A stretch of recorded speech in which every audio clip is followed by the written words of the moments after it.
money on something only to later find out it was just a gimmick. I guess you could say I didn't want my money to be the only thing flushed down the toilet. Like you probably already have, I started to notice pull-up diapers becoming more and more popular with parents, and that's when I started to see a common trend between children in my daycare.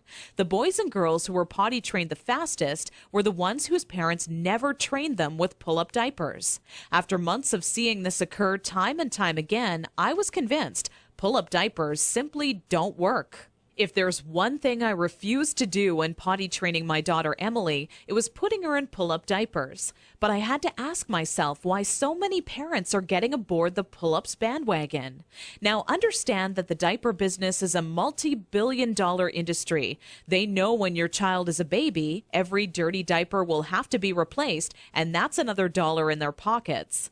But once your child gets a little older, these companies risk losing your business. So how do they squeeze every last cent out of you before you no longer need their product? By creating a diaper you need to buy after diapers, or commonly known as pull-ups.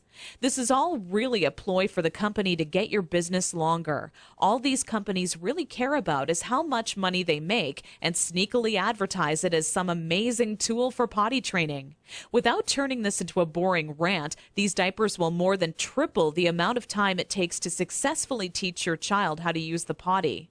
Now, with that said, let me give you a word of warning. Not having your child potty trained quickly is completely frustrating, and the story I'm about to share with you will reveal just how messy it can be. Anyone who knows me would call me a shopaholic with no hesitation. On weekends, my big adventure of the day would be running out to the mall and window shopping or trying on different outfits. I very seldom bought anything, as most of our family's income went towards food and bills, but it's always nice to look.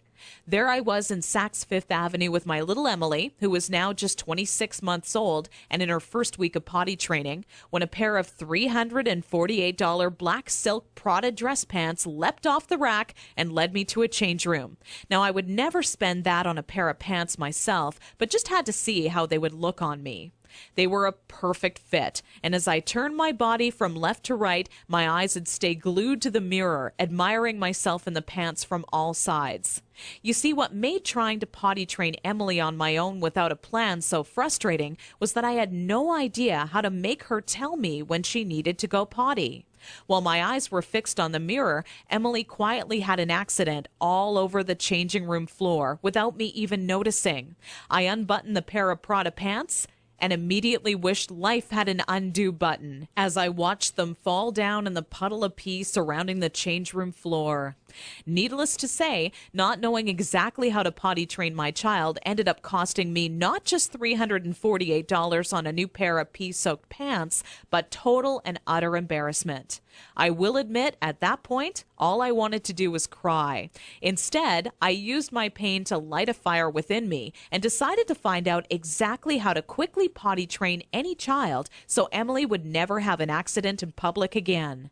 With my newly found motivation and stumbling upon my discovery between parents who used pull-ups compared to those who didn't, I knew that my daycare created the perfect setting to experiment with what actually works when potty training and what doesn't. What clicked in my mind one day is that for years, potty training had been one big puzzle. You know how the picture will look in the end, a potty-trained child, but have such a hard time solving the puzzle because you're not sure what pieces are needed or how they fit together. For the next 3 months with Emily, I tried every possible tip, trick, and method out there. During this time, I faced countless accidents, and it easily became the most challenging, frustrating, and embarrassing time in my career as a mother. It wasn't until Emily reached 29 months old she became fully potty trained. By that time, I'd filled up an entire old leather notebook, jam-packed with all the notes I had taken during my first attempt ever at potty training. In addition to my own findings, I was receiving input and feedback from nearly all the parents whose children attended my daycare. On paper, it started to become clear to me what methods were effective and worked time and time again for families. 2 years and one more child later, all of my findings had been turned into what I believe is the only effective method in existence to quickly potty training any child in as little as 3 days. It wasn't until I started giving out copies to all the parents whose children attended my daycare I knew I was on to something big. The next week, parents started approaching me out of the blue, asking, how can I quickly and easily potty train my child? I would kindly give a copy of the guide along with my business card clipped to the top left-hand corner to anyone who asked. I would say over 127 mothers and fathers had come to my daycare that month alone just for a copy of the potty training guide that I'd spent so much time creating. When I would walk into my office in the morning, there'd be a minimum of 37 messages on my answering machine waiting there for me.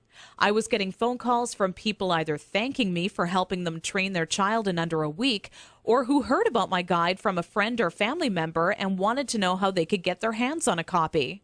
Listening to these messages quickly became a daily part of my routine and would take almost 45 minutes out of my workday. People started to call me an expert potty trainer, and I was flattered, but it was something I definitely never asked for or planned on when setting out to create my personal guide. Sometimes I wished it would even go away, as there were people who would seek out my personal phone number and insist on calling me at home. I don't know about you, but running around the house after children is hard enough on its own without constantly running towards or being on the phone. One day, an old friend showed up at my doorstep for a visit unexpectedly. As we sat down for a cup of coffee, she asked, "What's new?" I continued on to tell her about how I stumbled upon a method to potty training children that is so effective, I was starting to get phone calls from all over telling me they heard about it and wanted a copy. That's when my